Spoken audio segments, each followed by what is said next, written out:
আসসালামু আলাইকুম। অলটেক টপিক্সের পক্ষ থেকে সবাইকে স্বাগতম। আপনারা অনেকে আমাকে কমেন্ট করেছেন এবং কি আমার হোয়াটসঅ্যাপেও আপনারা অনেকে প্রশ্ন করেছেন, অনেকে অনুরোধ করেছেন যে একটি ভিডিও দেওয়ার জন্যে। কিভাবে এরর যে কাজ করা যায়, যে আমাদের বিডিকেটে আমরা অ্যালাইন টানি, অ্যালাইন বা লাইন দিয়ে এগুলোর মধ্যে যে এরো, এই এরোটা কিভাবে ভিজিবল করা যায়, এরোটা দেখলে মানে সুবিধা হয়, কাজগুলো করতে সুন্দর দেখা যায়, কাজটা নিখুঁতভাবে করা যায়, যে এরোর মাথাটা কোন জায়গায় আছে।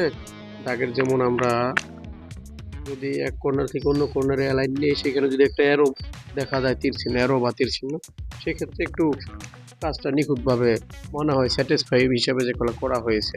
আর অ্যারো না থাকলে মনে হয় এক জায়গাতে আমরা ক্লিক করেছি, ক্লিকটা অনেক সময় অন্য জায়গায় লাগে, সেটা বোঝা যায় না। সেজন্য আপনারা প্রশ্ন করেছেন যে কিভাবে অ্যারোর কাজটা করা যায়, বা অ্যারো বড় ছোট বা অন্যরকম কিভাবে করা যায়, মডিফাই করা যায়।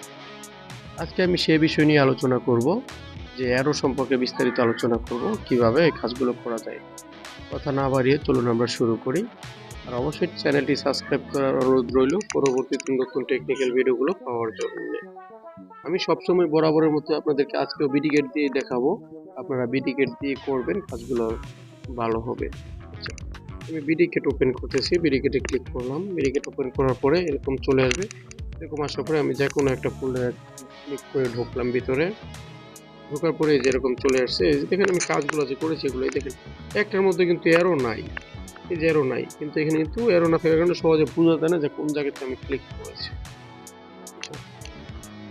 ধরেন আমি এটা হিজি বিজি দেখা যায়, তো যে হলো আমি একটু ভালো জায়গায় নিয়ে নিই, যেখানে আমি কিছু কাজ বা আমি কয়েকটা অ্যালাইন টেনে নিই। ধরেন আমি এই জায়গা দিয়ে দিই, এই জায়গাতে আমি কয়েকটা অ্যালাইন আগে নিয়ে নিই আপনাদের বোঝানোর সুবিধার্থে। একটু তাড়াহুড়ো করে নিচ্ছি, একটু এদিক সেদিক হতে পারে, দাগের মাঝখানে না হওয়ার সম্ভাবনাটাই বেশি। আপনারা কাজ করার সময় অবশ্যই নিখুঁতভাবে করবেন। আমি শুধু আপনাদেরকে নিয়মগুলো দেখানোর জন্য একটু তাড়াহুড়ো করে ভিডিওগুলো মেক করি, আপনারা ক্ষমা সুন্দর দৃষ্টিতে দেখবেন। যেভাবে দেখেন এখানে কিন্তু একটা মাথার মধ্যে কোনো অ্যারো নাই দেখা যাচ্ছে। আচ্ছা, তাহলে আমরা কিভাবে অ্যারোটা নিয়ে আসবো? আর এখানে আমি কিন্তু দেখেন ক্লিক করেছিলাম এই যে এখানে, এই জিনিসটা এই কর্নারে, কিন্তু তাড়াহুড়ো করে না হয়ে গেছে এখানে। কিন্তু এই জিনিসটা কিন্তু এখানে ছোট করলে সহজে বোঝা যায় না, আর যদি অ্যারোটা থাকতো সেক্ষেত্রে কিন্তু ক্লিয়ার ভাবে বোঝা যেত। আচ্ছা, সেজন্য আমি মোবাইলের উপরে ডান পাশে কর্নারে থ্রি ডটে ক্লিক করব, সেই সেটিংটা করার জন্য থ্রি ডটে ক্লিক করব। ক্লিক করলাম, ক্লিক করার পরে এখান থেকে আমরা ফরম্যাটে চলে যাব, এই যে অ্যারোতে আছে এখানে ক্লিক করব। ক্লিক করার পরে এখান থেকে আমরা চলে যাব যে ডাইমেনশন স্টাইলে। মূলত এই ক্যাট সফটওয়্যারের বেশিরভাগ সব মানে কাজগুলোই ডাইমেনশন স্টাইলের ভিতরে অনেকগুলা কাজ নিহিত, এটার ভিতরেই অনেকগুলো প্রোগ্রামের কাজ করা হয়। কিভাবে কি করা যায় এটার ভিতরেই সমাধানগুলো।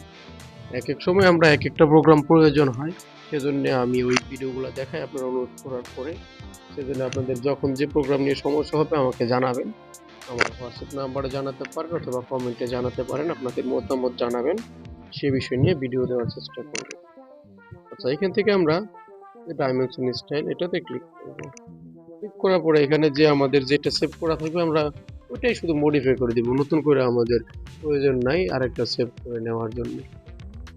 তারপর যদি কারো ওই নতুন করে কিভাবে এখানে ডাইমেনশন স্টাইল সেভ করতে হয়, অ্যাড করতে হয় সেটা চান, সেক্ষেত্রে আমাকে বলতে পারেন, কমেন্ট করবেন, আমার নাম্বারে জানাবেন, আমি সেই বিষয় নিয়েও ভিডিও দেওয়ার চেষ্টা করব। এখান থেকে এই যে এটা আমাদের সিলেক্ট করা আছে, এখানে আমরা যে টিক চিহ্ন দেখতে পাচ্ছি, টিক চিহ্ন দেখলে বুঝবো যে এটা সিলেক্ট করা। এটা ডান পাশে এই যে এখানে আমরা ইরর দেখতে পাচ্ছি, এইখানে ক্লিক করব। ক্লিক করে এখান থেকে যে মডিফাই লেখা আছে, এই মডিফাই এর উপর একটা ক্লিক করে মডিফাই করব। আচ্ছা, এখন আমরা মডিফাই করব কি? মডিফাই করব অ্যারো। এই দেখেন অ্যারো সবার প্রথমে চলে আসছে, অ্যারো, যে অ্যারো 1, অ্যারো 1, অ্যারো 2 দুইটা চলে আসছে। এই দুইটাই অ্যারো। এখন এই অ্যারো কিন্তু দেওয়া আছে, কিন্তু আমাদের এখানে দেখেন এই যে সাইজ, যে অ্যারো সাইজ এখানে 0 দেওয়ার কারণে কিন্তু আমরা অ্যারোটা বুঝতে পারি না যে অ্যারোটা আসলে কোনটা দেওয়া আছে বা অ্যারোটা কি রকম, সেটা কিন্তু আমরা এই জন্য ক্লিয়ার বুঝতে পারি না।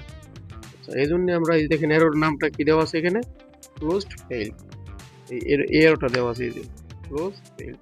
এখানে কিন্তু আমরা ক্লিক করলে এটার ভিতরে যদি ক্লিক করি যেগুলোর ভিতরে, তাহলে আমরা দেখতে পাবো এখানে অনেক রকমের অপশন আছে অ্যারো। আচ্ছা, এগুলো আমরা একটা একটা করে দেখব। আগে আমরা অ্যারোটা ভিজিবল করে নিই। ভিজিবল করার জন্য এই যে অ্যারো সাইজটা আছে, সাইজের এখানে আমরা ডান পাশে 00 আছে, 00 তে একটা ক্লিক করব। 00 তে ক্লিক করার পরে এখান থেকে আমরা সাইজ দিয়ে দিব। ধরেন আমরা 150 দিয়ে দিলাম। তবে অবশ্যই আপনারা বাংলা কিবোর্ডে দিবেন না, ইংলিশে লিখবেন। ইংলিশে লিখলে প্রোগ্রামটা হবে, আর যদি বাংলায় লেখেন সেক্ষেত্রে হবে না।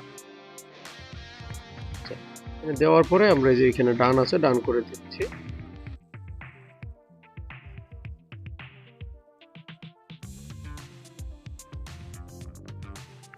এই যে 150 ডান, ব্যাগে চলে যাই। এখন দেখেন প্রতিটা অ্যারো কিন্তু চলে আসছে। এই দেখেন আপনার অ্যারোগুলো চলে আসছে। এখন কিন্তু আমি কোন জায়গা থেকে কোন জায়গায় দেখেন সুন্দর স্পষ্ট বোঝা যাচ্ছে, অ্যারোর মাথাগুলো বোঝা যাচ্ছে। ঠিক আছে, এই যে এখন অ্যারোগুলো এখানে দুই পাশে অ্যারোটা আছে, দুই পাশে। আচ্ছা, এখন আমি যেটা দেখাবো বলেছিলাম সেটা হচ্ছে অ্যারোগুলোর রকম। আচ্ছা, তাহলে এই যে মডেলগুলো ধরেন এভাবে রাখলাম। এখন অ্যারোগুলো কি কি মডেলের আছে এটা দেখার জন্য আবার চলে যাব এখানে থ্রি ডটে, ডান পাশের কর্নার উপরে যে থ্রি ডট আছে, থ্রি ডটে ক্লিক করলাম। মানে আগের অপশনগুলোতে যেতে হবে আমাকে। এই যে ফরম্যাট, তারপরে যেতে হবে ডাইমেনশন স্টাইলে। যেহেতু আমরা একবার চলে আসছি সেট করে, সেজন্য আবার দেখতে হলো এই প্রোগ্রামে যেতে হবে। আচ্ছা, এখান থেকে যে এটা আমরা ডান পাশে যে থ্রি ডটে ক্লিক করব, ক্লিক করে এটাকে মডিফাই ক্লিক করব। মডিফাই ক্লিক করলাম। এখন আমরা অ্যারোটা, এই যে অ্যারো যে আছে, আচ্ছা আমরা একটু ছোট করে নিই, দেখি কোনটা পরিবর্তন হয়, কারণ এখানে দুইটা অ্যারো তো দুইটাই পরিবর্তন করা যাবে। আমরা অ্যারো 1 একটা ক্লিক করি, ক্লিক করে এখানে ক্লোজ ফিল্ড আছে, আমরা যদি এখানে এই ডটে দিয়ে দেখি কি আসে। এই দেখেন ডটে দিলে আমাদের এরকম আসতেছে। আবার যদি আমরা এটাকে ডট না দিয়ে এখানে রাইট অ্যাঙ্গেল দিই, রাইট অ্যাঙ্গেল দিলে দেখেন এরকম আসতেছে। অথবা আমাদের যদি বক্স দিই, বক্স দিলে এরকম বক্স আসতেছে। ঠিক আছে, এই দেখেন বক্স। আবার যদি এখানে বক্স করে আমরা ইন্টিগ্রাল দিই, যে এরকম আসতেছে। এখানে অনেকগুলো আছে, নাম দিলে আমাদের কোনোটাই আসবে না। এই যে ক্লোজ ব্ল্যাঙ্ক দিলে এরকম আসবে, মানে আমাদের অ্যারোটা আসবে কিন্তু ব্ল্যাঙ্ক ওইরকমের। অথবা আমরা যদি এখানে যে শুধু ক্লোজ দেই এরকম আসবে। অথবা যদি আমাদের আর্কিটেকচার এটা এরকম আসবে। তবে সবচেয়ে আমার মনে হয় ভালো যে ক্লোজ ফিল্ড যেটা, এটাই আপনার, এটাই সবচেয়ে ভালো। কারণ ক্লোজ ফিল্ড এটাই আপনার দেখতে সুন্দর দেখা যায় এবং অ্যাকুরেট ভাবে বোঝা যায় জিনিসটা। আপনারা এটাই দিয়ে রাখবেন, এই যে ক্লোজ ফিল্ড যেটা রিফিল দেওয়া থাকে সেটা, এরটাই ভালো, যেভাবে দিয়ে রাখবেন। আশা করি সবাইকে বোঝাতে পেরেছি। বোঝানোর আমার চেষ্টাটা তখনই সার্থক হবে যখন আপনারা বুঝতে পারবেন জিনিসগুলা, সকল কাজগুলা। ধন্যবাদ সবাইকে সাথে থেকে ভিডিওটি দেখার জন্য। আর অবশ্যই চ্যানেলটি সাবস্ক্রাইব করে রাখবেন পরবর্তীতে নতুন টেকনিক্যাল ভিডিওগুলো পাওয়ার জন্য।